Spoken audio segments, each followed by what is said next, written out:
Sefo, you were patient throughout this process. You didn't rush, you didn't get frustrated. How good does it feel to come back and have a night like this?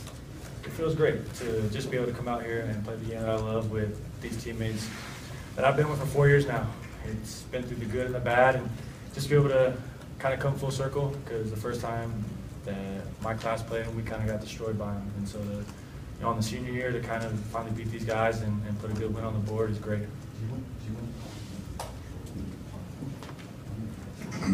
Sefo, after the game, some fans on the field chanting your name all around you while you were doing your thing with Pac-12 Network. What was that like for you? It was a great feeling, and it's also humbling to know that you have so much support from the fans, and it's just a testament to our team, because it's not just me that went out there and won the game. I can't block, I can't catch, I can't do everything, and so it just shows the success of our team and how well we're doing. And, it's just one game. Next week we've got to come back and prove ourselves again and put up another good performance. Addison, will you talk a little bit about just how this process has been for you now that it seems that you are getting back? It's been really fun, I guess. That's the best way to put it. It's been pretty frustrating, but I think it's finally paying off this year with the whole team. Even and it's finally 4 years later, I'm finally starting to win some games. It's awesome. Hey, Addison and Jimmie. Last year, Arizona State kind of got at Sefo a lot. How does it feel kind of advantage that night? It feels pretty good, actually. We got to thank the front four guys actually for allowing us to do that, because they play stout, they do their jobs, which clears it up for us and allows us to come up the edge and come up the middle free. And without those 3-4 guys, we wouldn't even be up here right now. We'd be still downstairs upset. So you got to thank those guys. Sefo, when did Coach tell you that you were going to be playing today? Did he give you any words of wisdom, anything going into the game? I don't think there was a specific day. You kind of just go into practice every day and you just kind of work. And he just told me when I went back out there yesterday, actually last night, to just be yourself, lead the guys, and go out there and make plays. And I think for the most part I did that. There's a couple that I'd like to have back, but for the most part, coming back and running our guys, make some plays is the biggest key. Sefo, how hard was it to stay patient during that recovery process? Up and down, I think, is kind of a good term. It was harder than when I broke my left foot.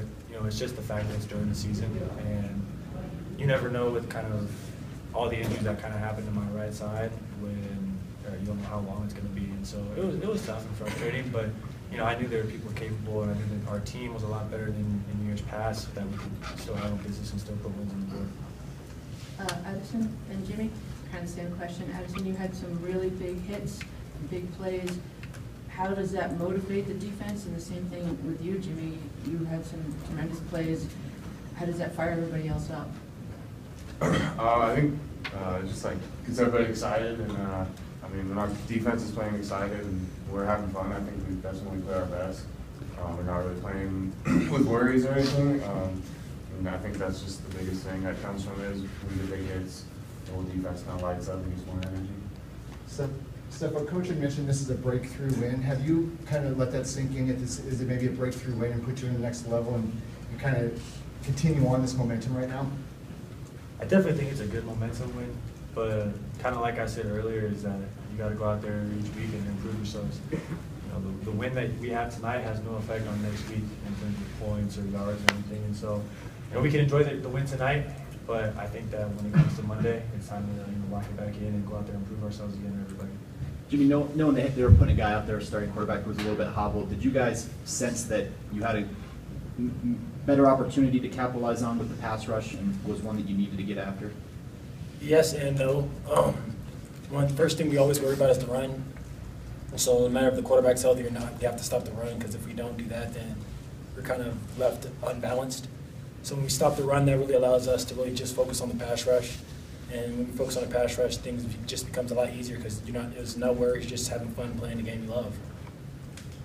Sefo, when you heading into this game, Arizona State, worst passing defense in the country, 5th best rushing defense in the country, was it something that you guys thought heading in that you were going to be able to run all over them, or was it just something that kind of transpired throughout the game? I think it kind of transpired during the game. We had some schemes going into the game with what we wanted to do, but you got to go with the flow of the game, and we kind of saw that some certain things were working, and so we kind of just kept running the same or similar plays. So that kind of helped us a lot, and just the running backs made a lot of plays today. They could have got tackled 2-3 yards after the line of scrimmage, but they made a couple guys miss, and that's what we need a lot, especially with Phil and his big run. You know, those are the kind of plays that we need from our skill receivers or skill players. Jimmie, is this as dominating of an effort defensive you guys have had since you've been here? Just considering the opponent and kind of what was at stake tonight? Yeah, I feel so. I feel like it was. We just really wanted to make a statement that when you play us, you're going to get hit. We're going to get hit, but at the same time, who's left standing at the end is going to be the victory. And we felt like tonight we just had to really dominate, stop the run, and then just get to the quarterback as many times as possible.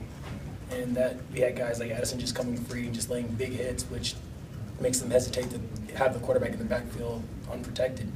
And then when they become uneasy, everything just becomes easier and easier. It certainly looks like you guys are making CU great again, and we're in the Wiz. But talk about how that really does kind of resonate with you guys a little bit. I think it's kind of a big thing for us. One of our teammates' dads got him all these hats, and I think like just the team, and we really like believe that this is kind of like a mission statement for us. Like, this is what we want to do. This is what this year's about. And I think, we've been going out there and playing as hard as we can, and it's been working out some days. Just want to leave a better legacy than what I came in with, or what we came in with. You know, we were getting beat by 40 when we were freshmen, and it's very disappointing. You know, being the competitors we are, you never want to get beat like that on a consistent basis, and to finally be able to turn the corner and be consistent on the other end and win games is a great feeling. And like I keep saying, we just want to leave this place in a better spot than when we came in. Any last questions? You guys will celebrate this game, but then next week you might be ranked again heading into Stanford with the target on your back. Any thoughts about what it's going to take to back it up and take it on the road now that you're back healthy? I mean, as far as us being ranked, we don't really think about that too much because us being ranked won't affect how we play or who we play. So we just going into the game with showing our opponent respect, preparing for them like we prepare for every other team, and just try to play Colorado football when we step on the field. It's just a number. We'll lace them up and we'll play. We'll play anyone who lines up in front of us.